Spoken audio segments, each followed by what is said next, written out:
제가 주말에 쉬고 있을 때 친구들한테서 한 번씩 카카오톡 문자가 옵니다. 선근아, 갑자기 허리가 너무 아프다.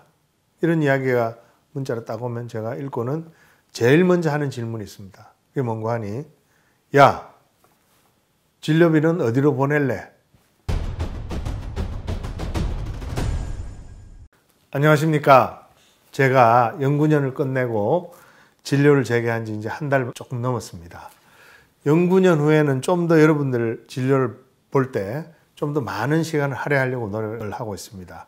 근데 문제는 요즘 말씀 들어보면 여전히 제 신환으로 등록을 하시려면 뭐 1년, 2년 이렇게 기다리셔야 된다고 하는데 간혹 한 2, 3주 전에 제 진료 예약을 해서 오시는 분들이 계세요. 그래서 제가 자세히 여쭤보면 그분들이 인터넷에 서울대병원 홈페이지에 자주 들어가 보니까 비는 시간이 나면서 빠른 예약이 되더라 하는 그런 이야기를 하십니다.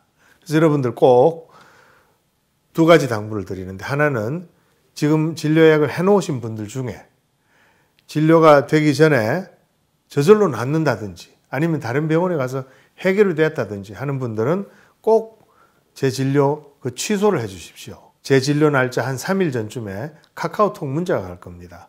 언제까지 오십시오 이렇게 갈 때 밑에 보면 예약 취소라는 버튼이 있습니다. 그래서 안 오셔도 되면 꼭 취소 버튼을 눌러주시면 좋고요.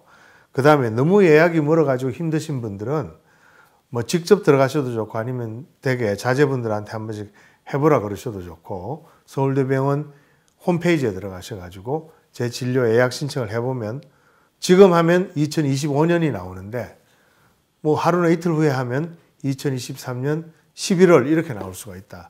그런 이야기입니다. 그러니까 나으신 분들은 꼭 취소를 해주시고 급하게 보셔야 되는 분들은 홈페이지에 자주 들어가 보시라 하는 그게 제가 드리고 싶은 말씀입니다. 두 번째는요. 저는 이제 연구년 끝나고 나서 다시 올 때는 이제 환자분들이 한 1년, 2년 기다리시면서 제가 그동안 드린 정보를 잘 알고 오실 거라는 그런 좀 헛된 기대를 좀 하고 진료실에 들어가는데 막상 한 10분 정도 오시면 제가 평소에 드린 정보를 알고 계시는 분들은 한 3분 정도밖에 안 되십니다. 7분 정도는요 전혀 모르고 계세요. 3분 중에도 정말 책을 제대로 읽으셔서 제가 드리는 말씀을 바로바로 알아듣고 그 다음에 더 깊은 여러 가지 문제를 설명해 드릴 수 있는 그런 분들은요 10명 중에 한 분이 될까 말까 합니다. 그래서 참 그 부분은 가슴이 아프고 제가 좌절하는 부분이긴 한데, 어떻게 생각하면 책을 열심히 읽어가지고 완벽하게 그 허리를 관리하는 법을 다 아시게 된 분들은 저한테 오시지 않겠죠. 저절로 다 나을 거니까. 대부분은 저절로 낫습니다.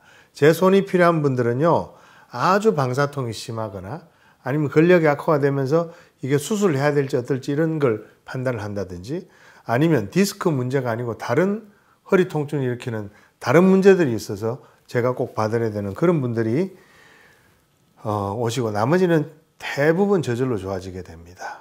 그런 의미에서 며칠 전에 30대 후반의 청년이 왔었는데요.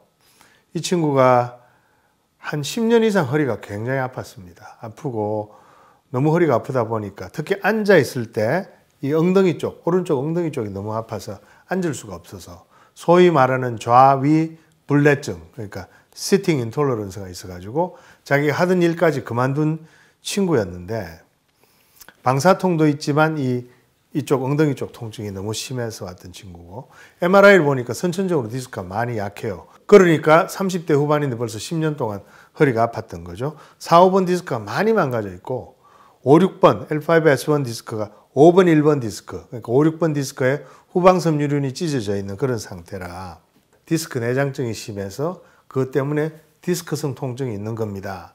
이렇게 이야기를 했더니 디스크 내장증이 무엇인지 디스크성 통증이 무엇인지 전혀 모르고 있어. 그게 무슨 소리입니까? 이렇게 되는 겁니다.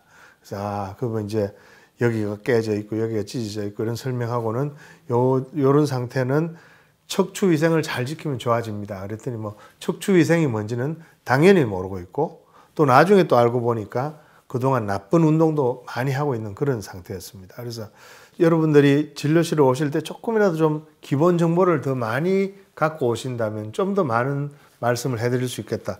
좀 더 그 다음 단계에 기본적인 것 다음 단계에 어떤 말씀을 해드릴 수 있겠다는 생각에 제가 진료실 특강 시리즈라는 걸 만들어서 여러분들 진료를 이렇게 보다가 요 개념은 꼭 아시는 게 좋겠다 하는 그런 생각이 들면 그 내용을 제가 유튜브 동영상으로 만들어서 여러분들께 보내드리려고 합니다. 나중에 어느 정도 모이면 또 몰아보기도 만들어서 보내드리고요.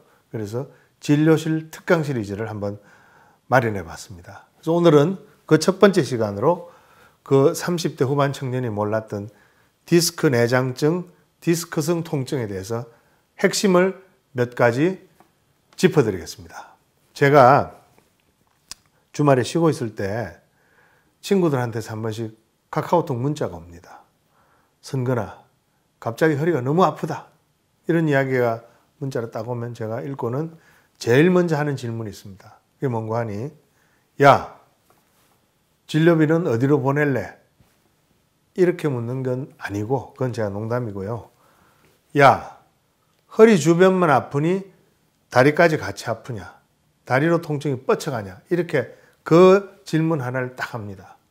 그러면 그 질문의 답에 따라서 이 친구가 언제쯤 좋아질 건지, 이 친구가 앞으로 어떤 치료를 해야 될 건지 하는 게 명확하게 갈라집니다. 여러분들이 제 진료실로 와서도 사실 마찬가지입니다. 아마 아시는 분은 아시겠지만 제가 그 부분을 제일 먼저 여쭤보고요. 또 진료실 오기 전에 제가 그림을 그리게 하지 않습니까? 아픈 부분에. 거기서 제가 먼저 보는 게 이분이 디스크 내부만 찢어져서 생기는 디스크성 통증이냐, 아니면 디스크가 수액이 밖으로 탈출이 돼가지고 생기는 방사통이 문제냐, 이걸 제가 제일 먼저 봅니다. 그 부분에 있어서 디스크성 통증이란 뭐냐? 디스크성 통증이란 건 수액이 섬유륜을 찢는 겁니다. 디스크가 찢어졌다 그러면 섬유륜이 찢어지는 건데, 섬유륜은 앞, 뒤, 옆, 종판까지 아래위로 다 찢어질 수 있습니다. 디스크는. 그러나 후방으로 찢어지는 경우가 가장 흔하고 후방으로 찢어졌을 때가 가장 아픕니다. 수액이 섬유륜을 뒤로 찢고 밀려나가면 그 수액 세포가 섬유륜 상처에 들어가면서 거기서 세포들이 죽습니다. 그럼 세포막에 있는 지질 성분이 분해되면서 그게 염증 물질로 바뀌는 거죠. 그래서 그 부분에 염증이 이렇게 일어나고 그 염증 일어난 그 부분에 있는 통각신경들이 통증을 느끼는 겁니다.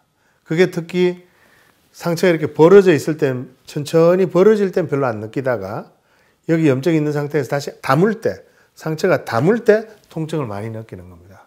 그래서 디스크 내장증, 디스크성 통증이 있는 분들은 처음에 신전 동작을 처음 할 때는 허리가 뻐근하게 아픈 겁니다. 그렇지만 그 뻐근한 통증을 가만히 두고 있다 보면 후방섬유륜의 상처가 이렇게 벌어져 있던 게 붓고 그 부분에 있던 염증이 섬유화가 되면서 흉터로 변하면서 안 떨어지게 되고, 그러면서 이제 통증이 없어지는 그런 과정을 통해서 여러분들이 허리가 낫는 겁니다. 그래서 디스크성 통증에 대해서 꼭 아셔야 되는 건 첫 번째, 디스크성 통증은 대부분의 경우, 다 그런 건 아닙니다만은 디스크성 통증의 경우 디스크 내장증의 일종인데 수액이 섬유륜을 뒤로 찢고 나간 경우가 제일 많다.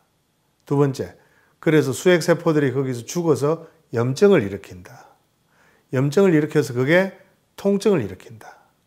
그럼 세 번째가 중요한 게 이 염증을 일으켜 있는 수액 세포들이 죽어서 그 염증이 일으켜 있는 그 상처가 가만히 두면 염증이 섬유화로 바뀌면서 거기가 흉터로 변해서 서로 상처가 붓게 된다. 제 손에 상처 난 게 이게 다시 2주 만에 붓고 있거든요. 다시 붓게 되는 겁니다. 네 번째는 그러니까, 네 번째 중요합니다. 그러니까 이 섬유륜이 이렇게 상처가 나서 벌어져 있던 것을 여기 이제 본드가 칠해져 있는 거죠. 염증이 있다는 거. 본드가 칠해진 상태에서 딱 붙일 때, 처음에 붙일 때는 아프지만 붙여서 가만히 두면은 그게 섬유화가 되고 즉 흉터로 변하면서 통증이 없어질 거다 하는 그게 중요합니다. 그래서 제가 여러분들 앞으로 뵐 때, 자, 지금 보시면은 4번, 5번 디스크의 후방 섬유륜이 찢어진 디스크 내장증입니다. 후방 섬유륜 손상이고 디스크성 통증입니다.